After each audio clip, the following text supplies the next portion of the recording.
with these workshops, we also do this reflection. So today, we're taking a step away from a normal Toastmaster meeting. We're going to have some of the most amazing speakers that you've ever heard, some of the true gems of the entire district, okay? And after they speak, we're going to take some time to kind of reflect on what they said and what we took inside. So we're going to give ourselves a little bit of time to actually show what we've learned from these speakers and what we've gathered from them. There is a number of different dignitaries here, I'm sure. And because we've got such a tight schedule and so many people, what I'd like to do is when it's time to reflect, definitely announce yourself. Contact Ode directly or Ellen directly and say you want to come out and just kind of reflect and talk about a little bit about who you are and what Toastmasters has done for you and what you thought of the presenter you just heard. That would be the greatest way for us to do this. So I appreciate that.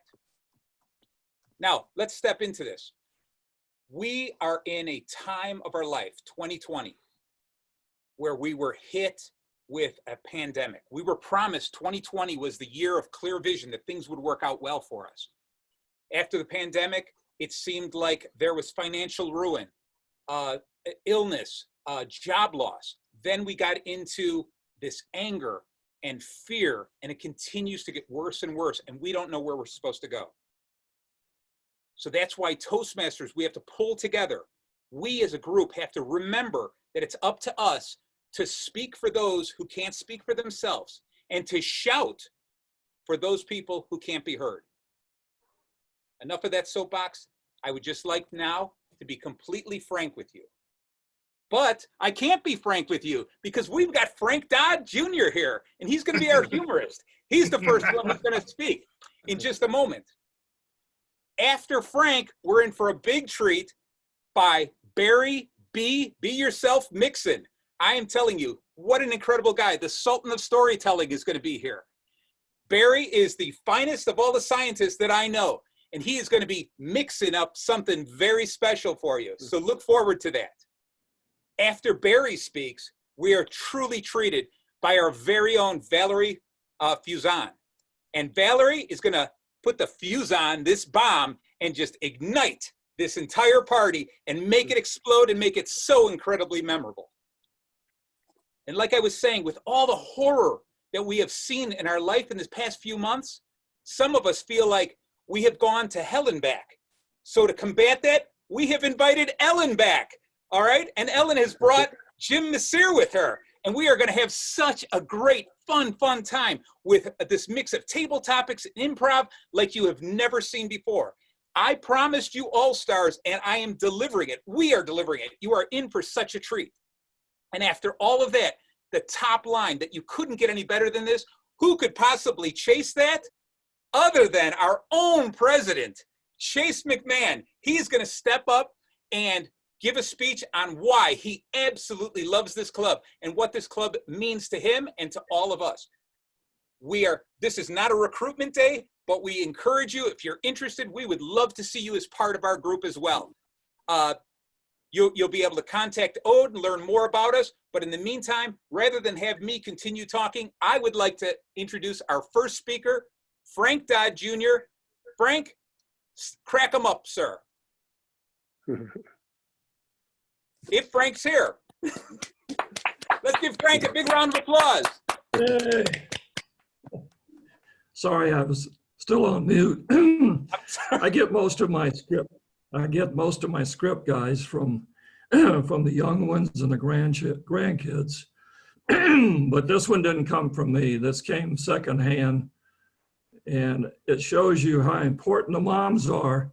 And no matter what, mom's had a rough day with the little daughter. She's always ready to ask questions. So this mom was walking one day with her 4-year-old daughter out on the beach, and it was a rough day. And the little girl picked up something, and right away the mom said, "Don't touch that. Let me have that." And I took it away from her. Now, of course, anybody that has kids that's 4.5 years old, did I lose you? Nope, you're good. We hear you. Okay. She asked the infamous question, why? Why do I have to put it down? Because I said, it's been on the ground and you don't know where it's come from. It might have germs on it. It's dirty and it's probably just filthy. And at this point, my daughter looked at me with total admiration. Mom, how do you know all this stuff? You are so smart. I was thinking quickly how I was going to reply. And all moms must know this stuff. It's on the mom's test. You have to know it, or they don't let you be a mom. So we walked along together for 2 or 3 more minutes, and it's obvious she was trying to digest all of this information. And finally, she looked up at me with a big, big grin. Oh, I get it. So if you don't pass the test, you have to be the dad. And I responded exactly with a big smile on my face. Thank you, Mr. Toastmaster. Good job. Thank you so much, Frank. Good job, Frank. All right, as everybody knows, Frank is one of our oldest members. He wasn't one of the original. He wasn't around in the 80s, okay? But or 80 years ago, he wasn't. But he's one of our seasoned members. And Frank is one of these people who has always gone out of his way to become a mentor to all new members.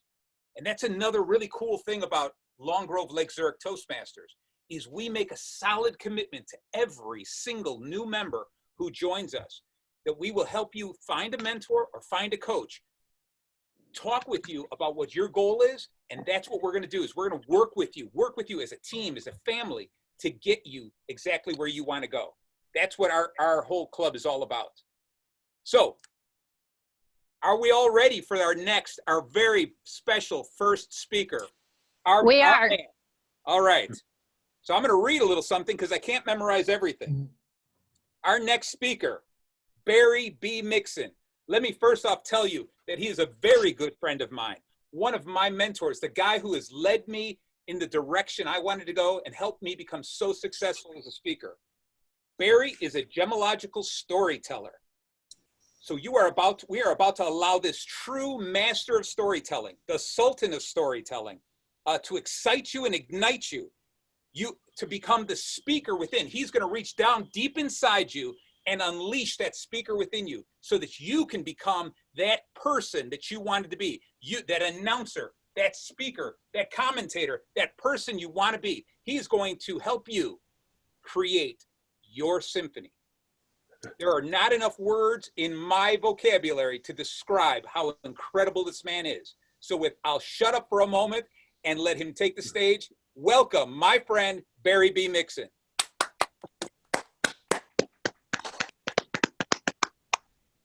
Thank you.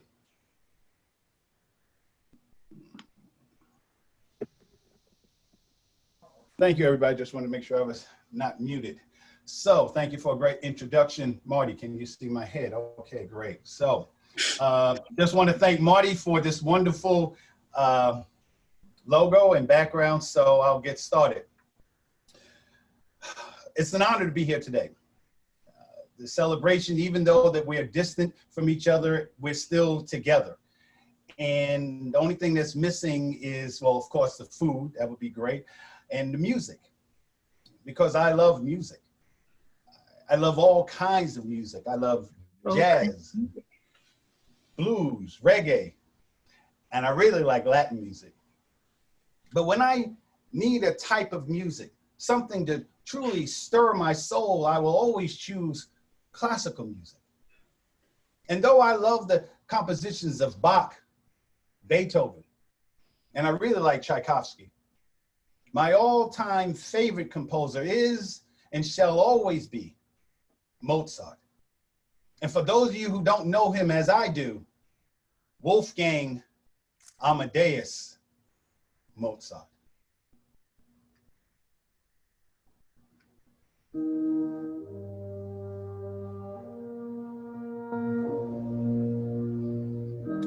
I don't remember where I was. I don't even remember how old I was the first time that I heard Mozart. But what I do remember is the sound.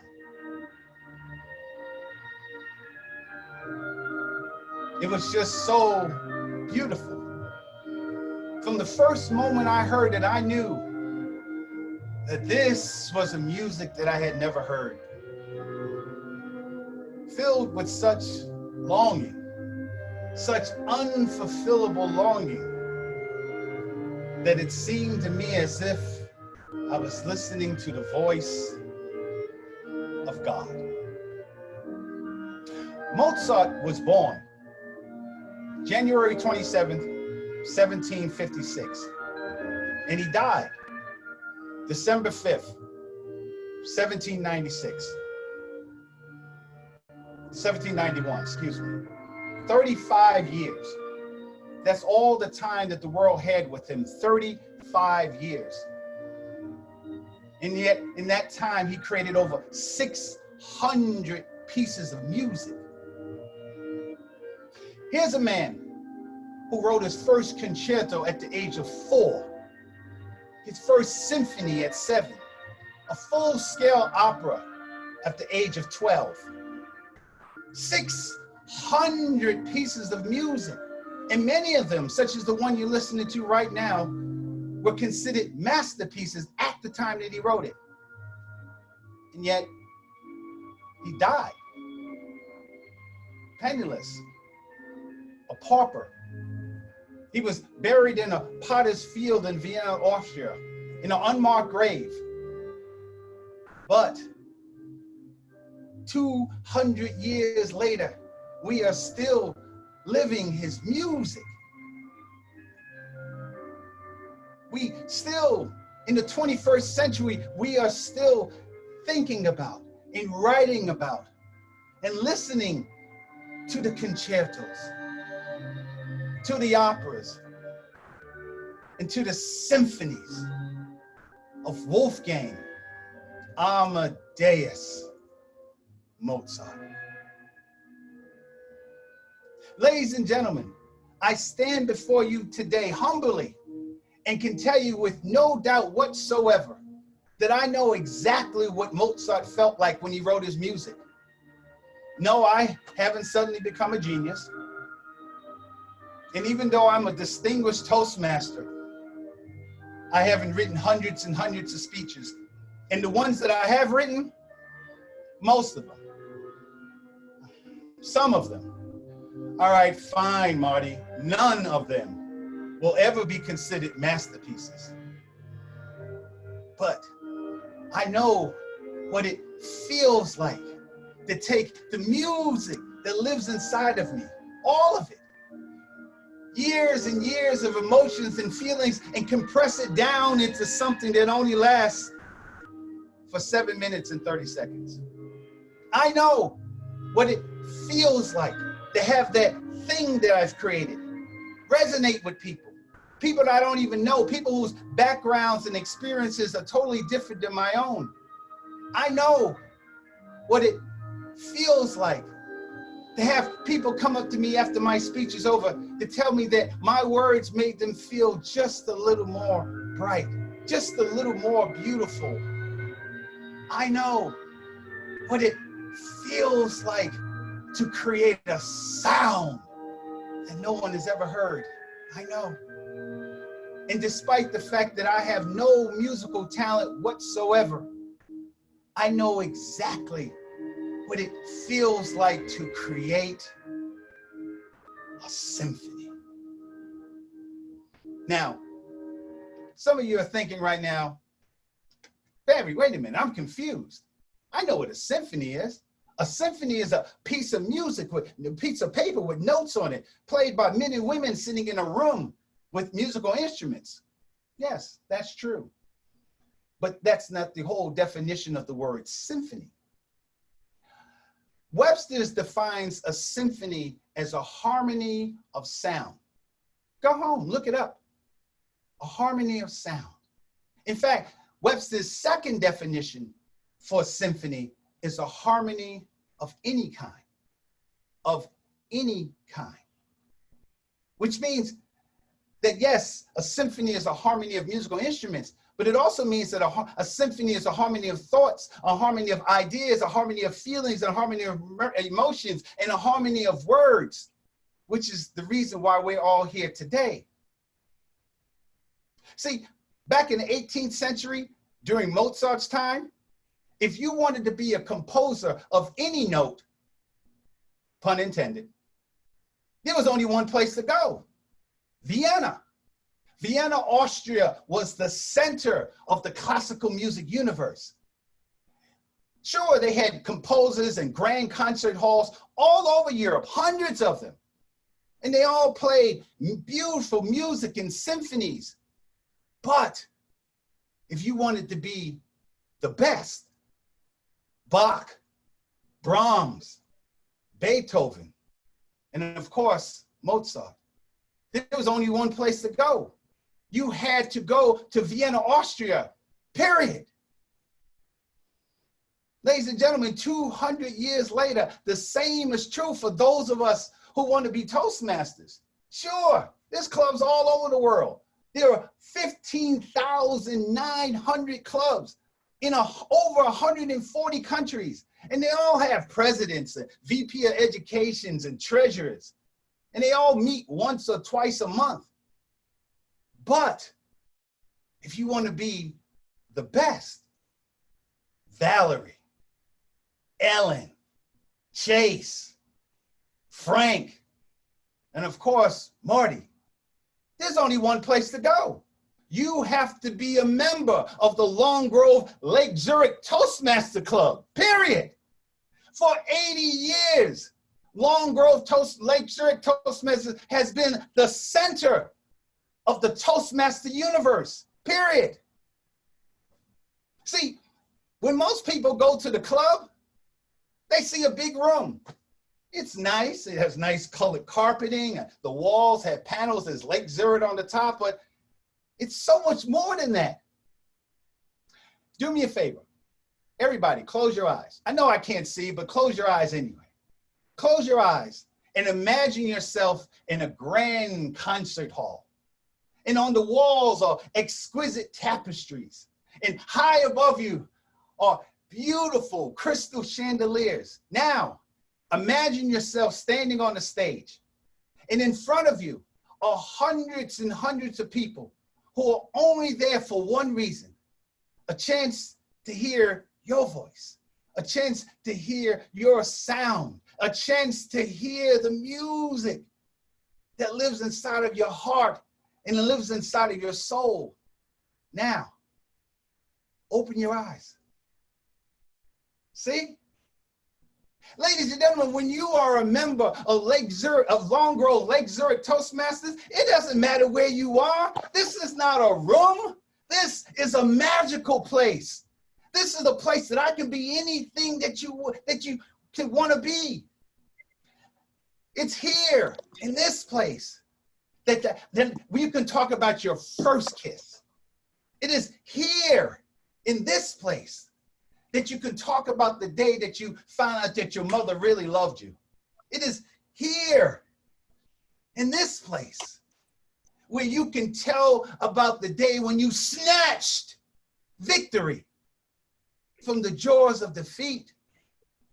It is here in this place that your words can not only be expressed, but they can be heard. So, members of the Long Grove Lake Zurich Toastmasters Club, what are you going to say? What are you going to say now that you know the history, now that you know the importance of this club? 80 years, now that you know that, what are you going to say when someone asks you about this club? What do you say when someone asks you, what does it mean to be a member of this illustrious club? My suggestion, don't tell them about Pathfinders. I mean, Pathfinders is fine, but they didn't come for that. And don't tell them what it means to be a DTM. There's plenty of time to talk about that. Tell them your story. Tell them what this club has meant for you, what it has done for you. And if you haven't been in the club long enough to know your story, then tell them what I do. Tell them that this is the place where dreams come true, if only for 7 minutes and 30 seconds. Tell them that this is the place where your visions, your passions, your ideas can be shared to the whole world. Tell them, stand in the middle of your club. Once we get past this coronavirus, stand there and extend your arms as far as you can and tell them that this is the place where each and every meeting that you attend, you will have an opportunity to hear a harmony of sounds. And if they still don't join your club after that, then tell them the same thing that Mozart knew 200 years ago. Tell them that this is your chance. This is your opportunity. This is your moment. This is your time to tell your story, to make a mark on the world. Tell them that you have finally found the place. At long last, you have found the place where you can finally create your symphony. And then pay the dues, sign the paperwork, and become a member of the club. Mr. Toastmaster. I love it, Barry. Absolutely amazing. That was great. Amazing.